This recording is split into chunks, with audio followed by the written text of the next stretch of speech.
সকাল সকাল তুই কিচেনে? আমি তো জাস্ট ভাবতে পারছি না। তো সকাল কোথায় মা? 9টা বেজে গেছে। আর তাছাড়া ও বাড়িতে তো আমি এর থেকেও সকালবেলা উঠে আমি বাড়ির সবার জন্য ব্রেকফাস্ট বানাই। আর দেখলে না কাল দাদা ভাই কিরকম রেগেছিল আমার ওপর, তাই ভাবলাম আজ আমি নিজের হাতে কিছু একটা বানিয়ে ওকে খাওয়াই। কি বলছো তুমি রাজন্না? সকাল সকাল তুমি ঘুম থেকে উঠে ব্রেকফাস্ট বানাও কেন? ও বাড়িতে রান্না বান্নার লোক নেই? রান্না বান্নার লোক দিয়ে কি হবে মা? ও বাড়িতে তো আমি আর মামুনি মিলে সবটা হাতে হাতে করি। কি বলছো কি? আমার মেয়ে ব্যানার্জি বাড়ির এত আদরের মেয়ে যে কিনা সকাল 9টার আগে ঘুম থেকে উঠতো না, সে মাই গড, আমার মাথা খারাপ হয়ে যাচ্ছে, আমার মাথা একদম কাজ করছে না। এই জন্য বেটা, এই জন্য তোমার চেহারা এরকম কালি পড়ে গেছে। এটা তো রীতিমতন ডোমেস্টিক ভায়োলেন্স। ছি ছি ছি ছি ছি। আমি বলছি বেটা, এবার থেকে তুমি 9টার আগে ঘুম থেকে উঠবে না, একদম না। মা এসব তুমি কি বলছো? নিজের সংসারের জন্য রান্না বান্না করব, এতে ভায়োলেন্সের কি আছে? আর দেখো মা, তাছাড়া তিতিরা দোয়েলও তো এইসব কাজ করে বলো। ওদের দিয়ে তো তুমি পায়েস মাংস আরো কত কি রান্না বান্না করিয়েছো। বেটা রাজন্না, তুমি তুমি নিজেকে ওদের সঙ্গে কম্পেয়ার করছো। আরে ওরা তো ব্যানার্জি ইন্ডাস্ট্রিজ এর বাড়ির মেয়ে নয়। মা, বাবা সকাল সকাল হঠাৎ মা মেয়েতে মিলে এত আলোচনা কিসের? দাদা ভাই, আমরা এত সকাল সকাল বাড়িতে সব ঠিক আছে তো? কোয়েল বনু ওরা সবাই ঠিক আছে? সবাই ভালো আছে। কেন দুশ্চিন্তা করছিস? তোদের বিয়ে দিয়েছি, একটু কুটুম্বিতা করতে হবে তো। হ্যাঁ, করতে হবে তো। কি এসো এসো এসো বিয়ান বিয়ান, এই সামান্য একটু ওই বাড়ির গাছের আম আর একটু মিষ্টি নিয়ে এসেছি আপনাদের জন্য। সামান্য ওখানে রেখে দিন। হ্যাঁ গো, রাখো সুমিত্রা, এখানে রাখো। বলছি বিয়ান, আগামীকাল তো অষ্টমঙ্গলা, তা আমি আমার 2 মেয়ে জামাইকে নেমন্তন্ন করতে এসেছি।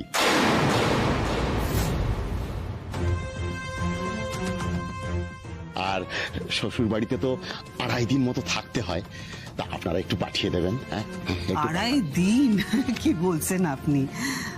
রাজের যা বিজি শিডিউল, 2.5 দিন কেন, 2.5 ঘন্টা ওর পক্ষে ওয়েস্ট করা সম্ভব না। আর তাছাড়া কালকে তো উইকডেজ, একেবারেই সম্ভব না। রাজ জয়রাজ দুজনই অষ্টমঙ্গলার জন্য যেতে পারবেন। I am so sorry.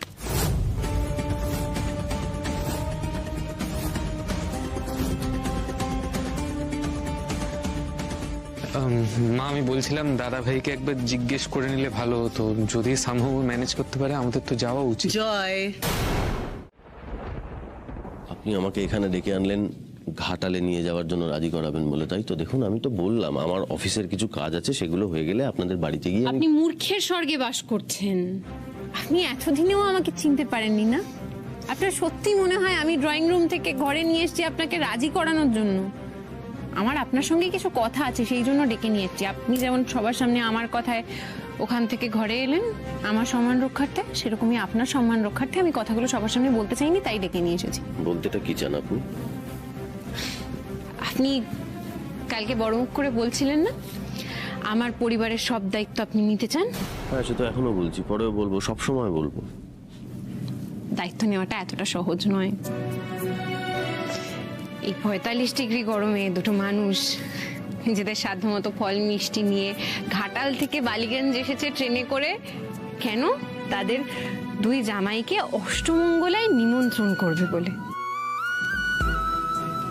তাদের চাওয়াটা কি বলুন তো? তাদের 2 মেয়ে 2 জামাই তাদের কাছে গিয়ে 2 দিন থাকবে। তারা তাদের 2 জামাইকে নিজেদের সাধ্যমতো আদর আপ্যায়ন করবে। আর সেই কথাগুলো বলছে না এমন সংকোচ করে, নিমন্ত্রণটাও করছে এমন সংকোচ করে, যেন অনেকটা অন্যায় আবদার করছে। কিন্তু সেটা তো নয়, অষ্টমঙ্গলটা তো রিচুয়াল। তিতির, আপনি ভুল করছেন। মানে আমি আপনাকে এরকম কিছু বলতে চাইনি, আমি শুধু বলতে চাইছিলাম যে আপনি যেতে পারবেন না, আমি শুনেছি। সেই মানুষগুলোর আশা আকাঙ্ক্ষা ইচ্ছে সবকিছুর উপর জল ঢেলে আপনি অবলীলায় বলে দিলেন আপনি যেতে পারবেন না, আপনার কাজ রয়েছে। সোমরাজ বাবু, না মা, সোমরাজ বাবু অফিসের ব্যস্ততার কারণে অষ্টমঙ্গলায় যেতে পারবেন না, কিন্তু আমরা দুই বোন তো এত ব্যস্ত নই, তাই আমি আর দিদি মিলে ঘাটালে যাব অষ্টমঙ্গলায়। জয়, তুমি যাবে? আমি যাব। মানে যাবি মানে? মা মা মা আমার তো অফিসে বেশি কাজ নেই, আমার যাওয়া উচিত। ব্যাস, আমিও যাব।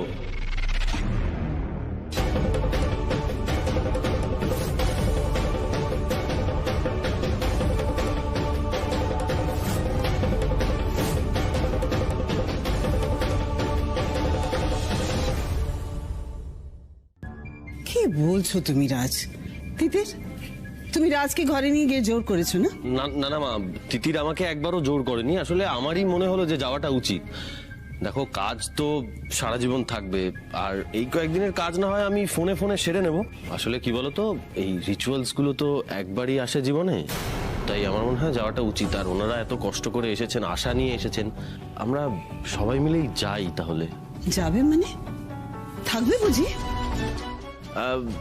হ্যাঁ, কালকের দিনটা থাকবো। ওই বলছেন কি সমস্ত নিয়ম রয়েছে, সেগুলো পালন তো করতেই হবে। বলছি তিতির, হ্যাঁ মা, শোনো না, আমার মনে হয় সোমরাজ বাবু না একটু অপ্রস্তুত বোধ করছেন। কেন রে? পায়ে গোবরটা লেগে গেল না, উনি আগে স্নান করে নিক, তারপর না হয় খাওয়া দাওয়া করা যাবে। হ্যাঁ মানে গামছা আমি নতুনই আনিয়ে রেখেছি। বাহ, বলছি তুই একবার আসবি ঘরে? হ্যাঁ, আয় না, আয়। কি হয়েছে, এত টেনশন করছে কেন? তুই বাবা শোন না, বলছি একটা সমস্যা হয়েছে রে। কি? বাথরুমে কল দিয়ে না জল পড়ছে না সকাল থেকে, তারপর কোথাও পাইপ টাইপ ফেটে গেছে বোধ হয়, বাথরুমের মেঝে দিয়ে নোংরা জল উঠছে। কি বলছো মা, মিস্ত্রি ডেকেছিলে? হ্যাঁ রে বাবা, সেসব বাকি রাখিনি, তোর বাবা অনেক চেষ্টা করেছে, পারেনি, লোকও ডাকা হয়েছে, কিন্তু কখন আসবে বুঝতে তো পারছি না। এখন যদি জামাই স্নান করে কি করে করবে? আমার না, আমার হাত পা ঠান্ডা হয়ে যাচ্ছে। আমার তুমি ওর স্নান নিয়ে ভয় পাচ্ছ? পেছনের কলে 3 বালতি জল দিয়ে দিচ্ছি, ও ওখান থেকে স্নান করে নেবে। হ্যাঁ, এই কি পাগলের মতো কথা বলছিস? ওরকম একটা বাড়ির ছেলে কলতলায় স্নান করতে পারে নাকি? বাবা তো আকছাড় করে মা, পুরুষ মানুষ সব পারবে, আমি বলছি। আরে তুই সোমরাজ বাবু, বলছি বাথরুমের পাইপ ফেটে গেছে, সেখান থেকে নোংরা জল উঠছে, মিস্ত্রি না আসা পর্যন্ত বাথরুমে স্নান করা যাবে না। আমি আপনাকে পেছনের কলতলায় স্নানের ব্যবস্থা করে দিচ্ছি, আপনি স্নান করে নেবেন, চলুন। কলতলায় স্নান মানে কি বলছে দিদির এসব? শুধু অসুবিধা নয়, ব্যাপারটা আমার কাছে জাস্ট ইম্পসিবল। কিন্তু স্নান না করে থাকবই বা কি করে? কি হলো, হাঁ করে বসে রইলেন কেন? চলুন, কতক্ষণ গোবর পাত নিয়ে বসে থাকবেন? চলুন, আমি ব্যবস্থা করে দিচ্ছি, চলুন। হ্যাঁ, যাও বাবা যাও, কোনো অসুবিধা হবে না। তিতির আছে মা, একটু দেখে নিস, যাও যাও, অসুবিধা হবে না বাবা, যাও। চলুন।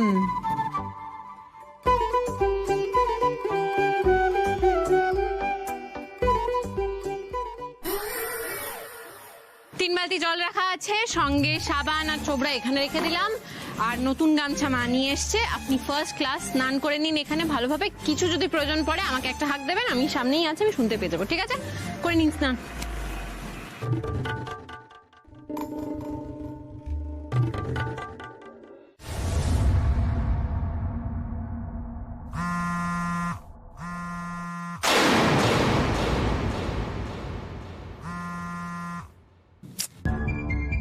কি আশ্চর্য, কনস্ট্যান্টলি ফোন ট্রাই করে যাচ্ছি রাজকে, কিছুতেই ফোনটা ধরছে না।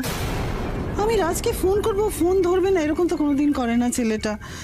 তোমার ছেলে, ছেলের বউ, তারা অষ্টমঙ্গলায় গেছে, ওদেরকে একটু আনন্দ করতে দাও না। কেন বারবার ফোন করে বিরক্ত করছো? মা তো বলেছেন যে 2.5 দিনের মধ্যে ওরা ফিরে আসবে। আচ্ছা, তোমার কি ধারণা আমার ছেলেরা, স্পেশালি রাজ, 2.5 দিন ওই ঘাটালে থাকবে? No way. থাকবে না? না, থাকবে না। ঘাটালে কি আছে, বেসিক অ্যামিনিটিস নেই ওখানে, এসি অবধি নেই, কি করে থাকবে রাজ ওখানে? নেহাত ভদ্রতার খাতিরে নিয়ম রক্ষা করার জন্য ওখানে গেছে। তাও ওই তিতির কি ফুস মন্ত্র দিয়েছে ওর কানে কে জানে। আচ্ছা মালিনী, থাকতেও তো পারে। না, থাকতে পারে না। আচ্ছা কটা বাজে এখন? একটা তো। তুমি দেখো ঠিক 2:30টার মধ্যে খাওয়া দাওয়া করে রাজ ওখান থেকে বেরিয়ে পড়বে। তুমি মিলিয়ে নিও আমার কথা।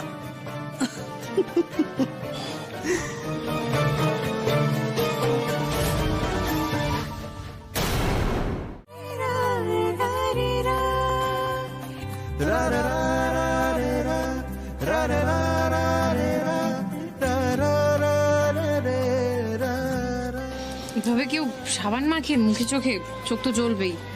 দাঁড়ান আমি পরিষ্কার করে দিচ্ছি। বলছি যে ওই নখটা পড়ে গেছিল, খুঁজে পাচ্ছি না, একটু যদি দিতেন। অনেক বিরক্ত হয়েছে সোমরাজবাবু, আপনি চুপটি করে দাঁড়ান, নাহলে এবার মুখেও সাবান ঢুকে যাবে।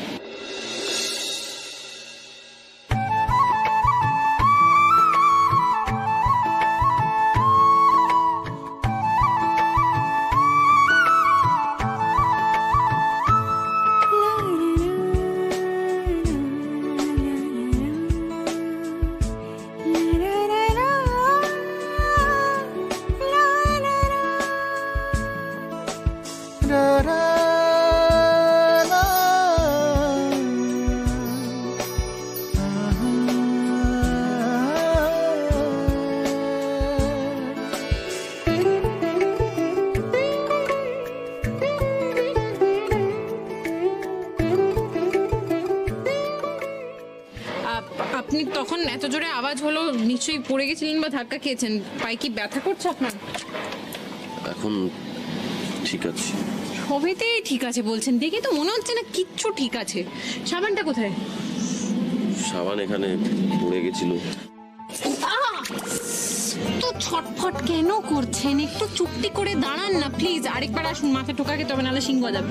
শিং তো আপনার মাথায় অলরেডি আছে, মানে আপনি তো সবসময় গুতোবেন বলে একেবারে শিং বাগিয়ে রয়েছে। আমার সিং আছে, আমি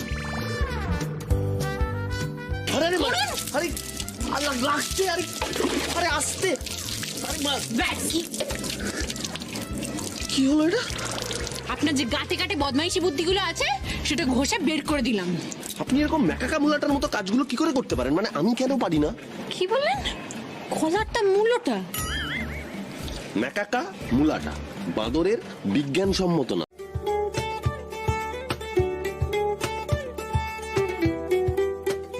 এবার একটু ঘি গরম করে একটা বাটিতে করে নিয়ে আসতে হবে, বুঝলে? এই তিতির কোথায় গেল বলতো? তিথি এই তো। ওমা, তুই কি স্নান করে নিলি নাকি? আমার গরম লাগছিল মা। বলছি বনু কোথায়? বেরিয়েছে। শোন না, বলছি যে তোরা দুজনে একটু দেখ, যা করেছি জামাইদের অসুবিধা হবে না তো? মা সুবিধা হবে না মানে? এই তুমি একা হাতে এত আয়োজন করেছো মা? কি বলছো? আরে সেইটাই তো আমি তখন থেকে বোঝানোর চেষ্টা করছি। মা তুমি কেন করতে গেলে বলো তো? আচ্ছা আমরা আসতাম, আমরা এসে সবকিছু হাতে হাতে করে দিতাম, কেন করতে গেলে তুমি? মা এটা কি? এ কি? চিতল মাছের পেটি, জানো, চিনিস না? চিনি বলি জিজ্ঞেস করছি। এই জিজ্ঞেস করলি কেন? জামাই খায় না? জামাই খাবে না কেন? এই চিতল মাছের কত 1000 টাকা কিলো তো বোধহয়, আমি বাজারে দেখেছি। বাকি মাসটা কি করে চলবে তোমাদের মা? এই একদিন মাংস মাছ খেতে গিয়ে সারাটা মাস কি নুন ভাত খেয়ে কাটবে? তা পারবি?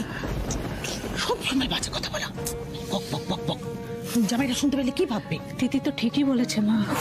কেন বলছো, কেন করছো এসব?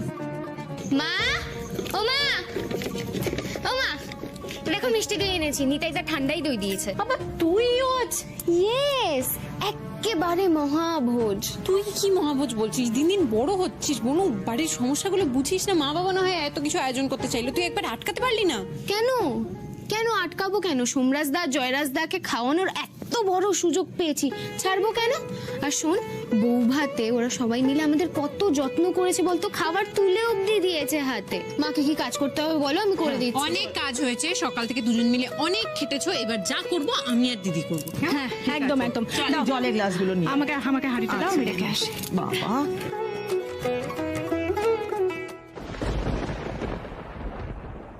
বলছি ওরা যদি তোকে বলেও তুই কিন্তু খবরদার ওদের সাথে খেতে বসবি না।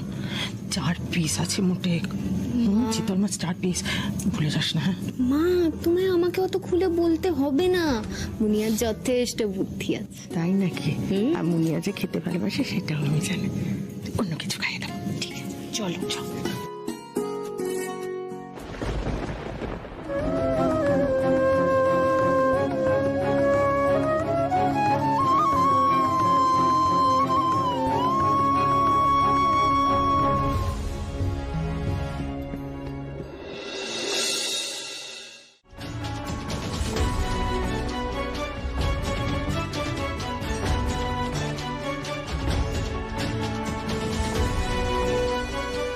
আমিও তো এটাই বলার চেষ্টা করছি কখন থেকে, এই বড় বড় মাছগুলো আমরা একা কেউই খেতে পারবো না।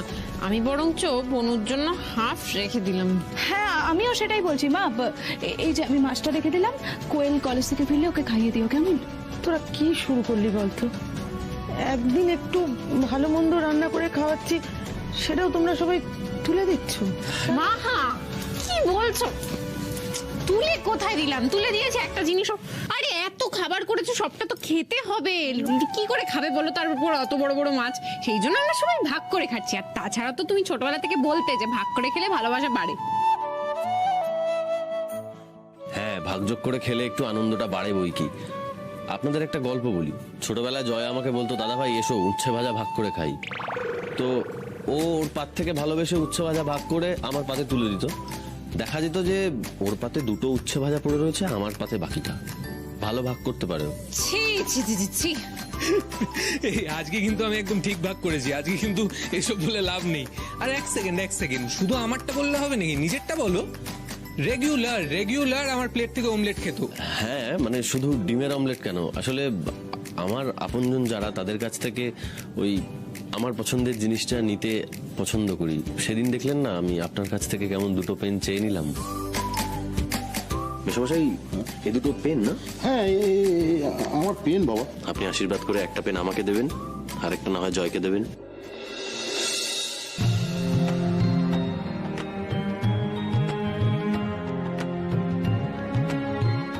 শুধু আমার আপনজনের সংখ্যা বড়ই কম।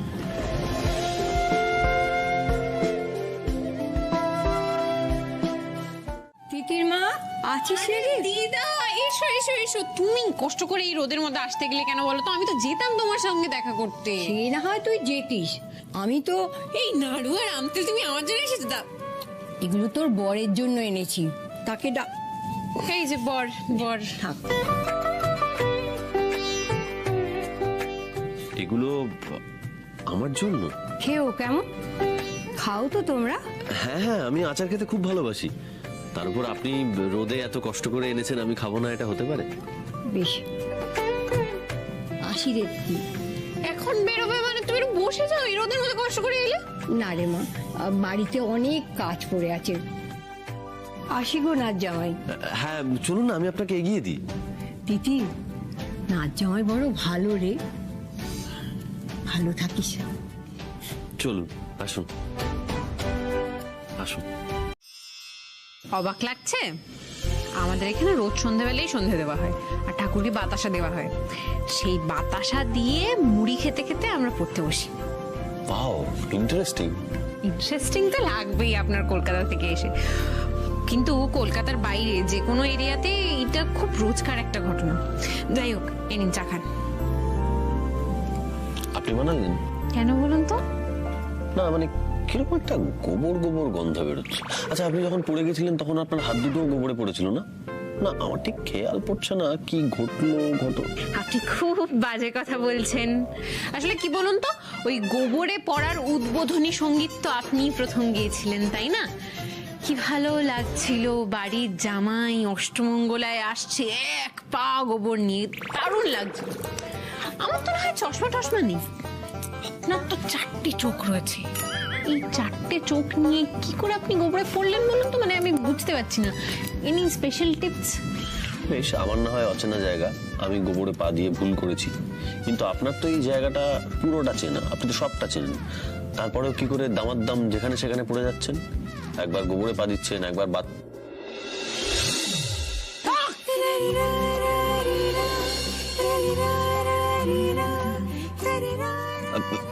আপনি এখানে দাঁড়িয়ে দাঁড়িয়ে আমার মাথা খাবেন না তো প্লিজ যান, আমার অনেক অফিসের কাজ রয়েছে, যান।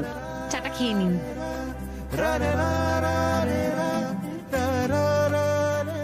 বাহ, চাটা বেশ ভালো হয়েছে তো।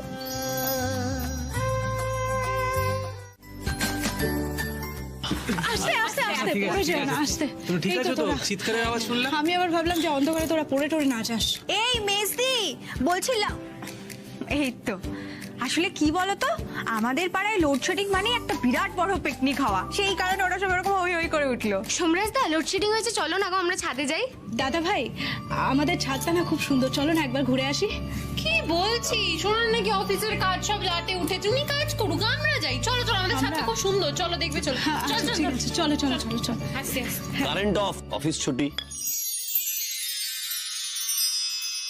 চলো ছাদে যাই আমরা। চলো চলো ছাদে যাই সবাই, চলো। দাদা ভাই, তুমি যাবে ছাদে? চলো ছাদে চলো। আপনি তো মশাই কথায় কথায় অবাক করে দিচ্ছেন। আপনার কি ঘাটাল আসার পথে কোনো কুলানন্দ স্বামীর সঙ্গে দেখা হয়েছিল? আপনি হঠাৎ করে অফিসের কাজ বাজ ভুলে কুল হয়ে গেলেন কেমন? আমি কিছু বুঝতে পারছি না। কিছু বুঝতে পারছো? আমার সঙ্গে চিলানন্দ স্বামীর দেখা হয়েছিল এবং উনি তারপর বললেন যে এই যে আমার সঙ্গে দেখা হলো, এরপর থেকে তুই গরমকালে অন্ধকারেও চিল থাকতে পারবি। বলছো? আচ্ছা, আমরা কি ছাদে যাবো? হ্যাঁ যাবো তো, কিন্তু প্রশ্নটা হচ্ছে গিয়ে কি করছি আমরা? ছাদে ছাদে গিয়ে আমরা ভূতের গল্প করব। কারণ এই ঘাটালে অলিতে গলিতে বনে বাজারে গাছে ঝোপে সব জায়গায় অনেক ভূত আছে। ভূত?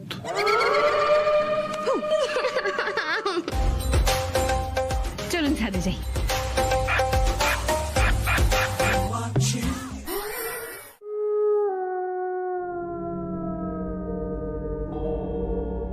আজ থেকে ঠিক 2 বছর আগেকার কথা। দিনটা ছিল 24শে বৈশাখ। এরকমই এক ভর সন্ধেবেলায় আমাদের ঠিক পাশের বাড়ির দাদু মারা গেলেন। ওই আপনার পেছনে যে নারকেল গাছটা আছে, সেই বাড়ির ছাদের দাদু। যেই দিদা আজকে আপনাকে ওই আম তেল আর নারকেল নাড়ু দিয়ে গেছেন, সেই দিদার দাদু। হ্যাঁ, তারপর তারপর কি, দাদু মারা গেলেন। চারিদিকটা কিরকম অন্ধকার হয়ে গেল। চারিদিকে কোনো রকম কোনো হাওয়া নেই, কোনো গাছের পাতা নড়ছে না। কিন্তু দাদুর বাড়ির কাজ, আসলে কি বলুন তো, দাদু ছিলেন ভীষণ বাগান প্রিয় একজন মানুষ। মানে গাছপালা খুব ভালোবাসতেন, বাগান অন্ত প্রাণ। দাদুর বাড়িতে ওই একটা আম গাছ আর নারকেল গাছ ছিল, যেটা দাদুর প্রাণের থেকেও প্রিয়, প্রাণের থেকেও প্রিয়। সেই দুটো গাছ নড়তে শুরু করলো। চারিদিকে কিন্তু হাওয়া নেই, কিন্তু গাছগুলো দুলছে, অদ্ভুত ভাবে দুলছে। আসলে কি বলুন তো, দাদু তো মারা গিয়েও ওই নারকেল গাছ আর আম গাছের মায়া ছাড়তে পারেনি। মায়া ছাড়তে পারলেন না মানে? তারপর কি হলো? মায়া ছাড়তে পারেনি, সেই জন্যই তো এই গাছগুলো দুলছিল। বলছি না, চারিপাশে কোনো হাওয়া নেই, শুধুমাত্র ওই দুটো গাছ দুলছে। যেই আম গাছের আম তেল সোমরাজ বাবুর কাছে আছে আর নারকেল গাছের নারকেল নাড়ু আছে, সেই গাছগুলো।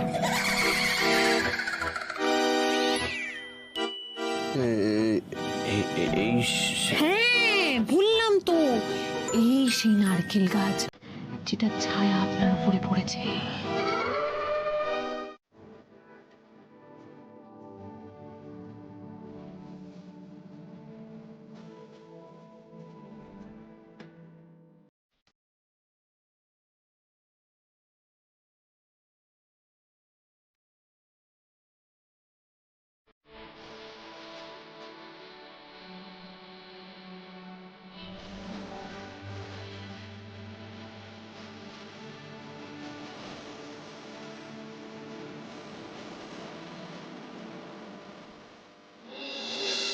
লোডশেডিংটা যে এত আনন্দের হতে পারে এখানে না এলে কোনোদিন জানতেই পারতাম না। দেখ জয়, এসি নেই, ওয়াশিং মেশিন নেই, কোনো মডার্ন অ্যামিনিটিস নেই, অথচ কি আড়ম্বরহীন জীবন, কি সুন্দর জীবন, কি আনন্দের দিন যাপন করছে দেখ এরা। মাঝে মাঝে না খুব হিংসে হয় ওদের দেখে, আমরা কোনোদিন এত আনন্দ করিনি। একবার তাকিয়ে দেখ ওদের দিকে, নিজেদের মধ্যে কোনো কম্পিটিশন নেই, দেখেছিস কি শুধু শান্তি।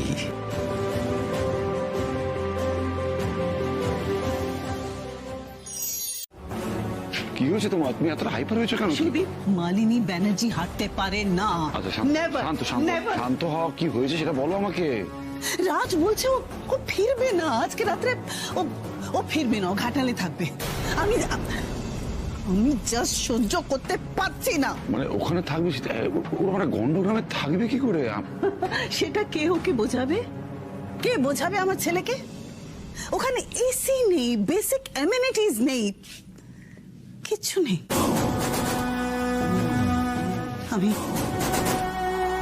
আমি তিথিকে চ্যালেঞ্জ করেছিলাম যে 24 ঘন্টার মধ্যে রাজ ঘাটাল থেকে ফিরে আসবে। আজ দুপুর 12টায় রাজ ঘাটাল গেছে, কাল 12টার মধ্যে রাজকে আমার সামনে চাই। তার জন্য যা যা করতে হয় করো। একদম হয়ে যাবে। 24 ঘন্টাও কাটবে না বৌদি, তার আগে তোমার ছেলে তোমার সামনে এসে দাঁড়াবে।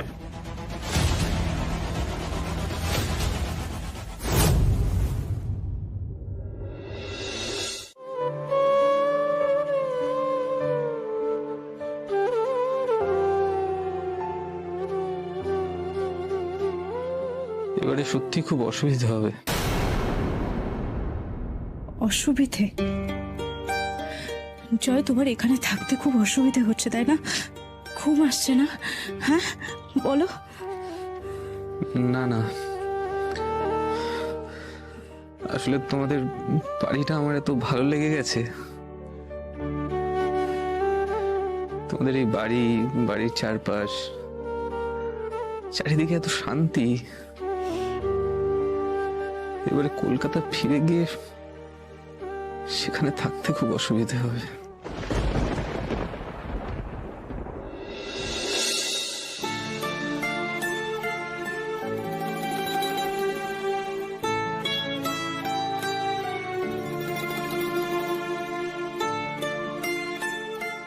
দেখুন, অসুবিধে যে একেবারে হয়নি সেটা বলবো না, হয়েছে। কিন্তু সব থেকে বড় সত্যিটা কি জানেন? আপনি যেদিন আমার বাবার কাছ থেকে আশীর্বাদ স্বরূপ ওই দুটো পেন চেয়ে নিলেন আপনাদের দুজনের জন্য। মেশামশাই, এই দুটো পেন না? হ্যাঁ, আমার পেন বাবা। আপনি আশীর্বাদ করে একটা পেন আমাকে দেবেন, আর একটা না হয় জয়কে দেবেন। সেদিন আমার সমস্ত অসুবিধে একেবারে ধুয়ে মুছে গেছে।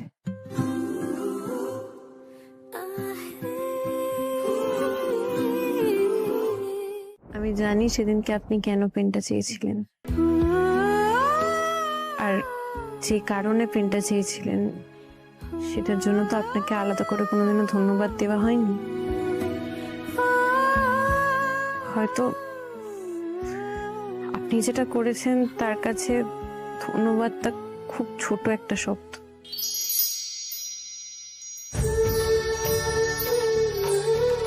শুধু একটাই কথা বলবো আপনাকে,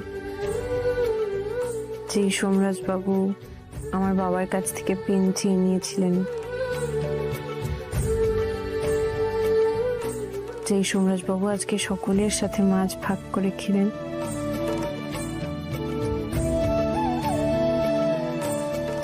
তার কাছে আমার কোনো রকম কোনো অভিযোগ নেই, বিশ্বাস করুন। শুধু একটা জিনিস দেখবেন, তিনি যেন বদলে না যান।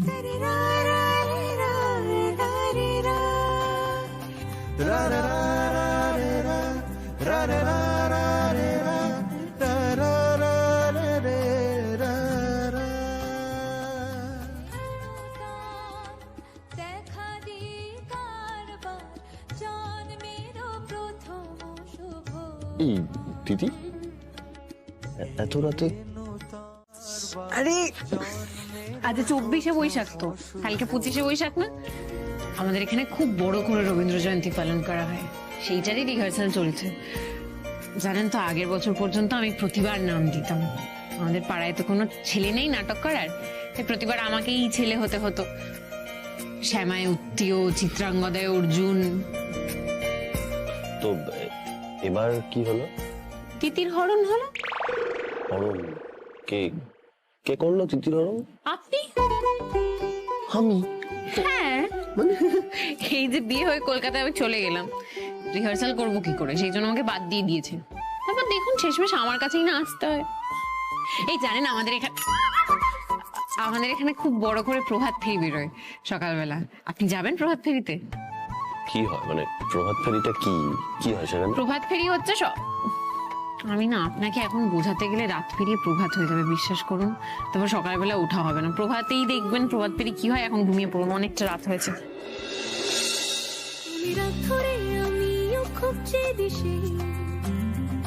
তোমার মন খারাপ, আমারও মন ভালো নেই, কাছে আসছি কই প্রতিদিনই উঠছে ঝড়।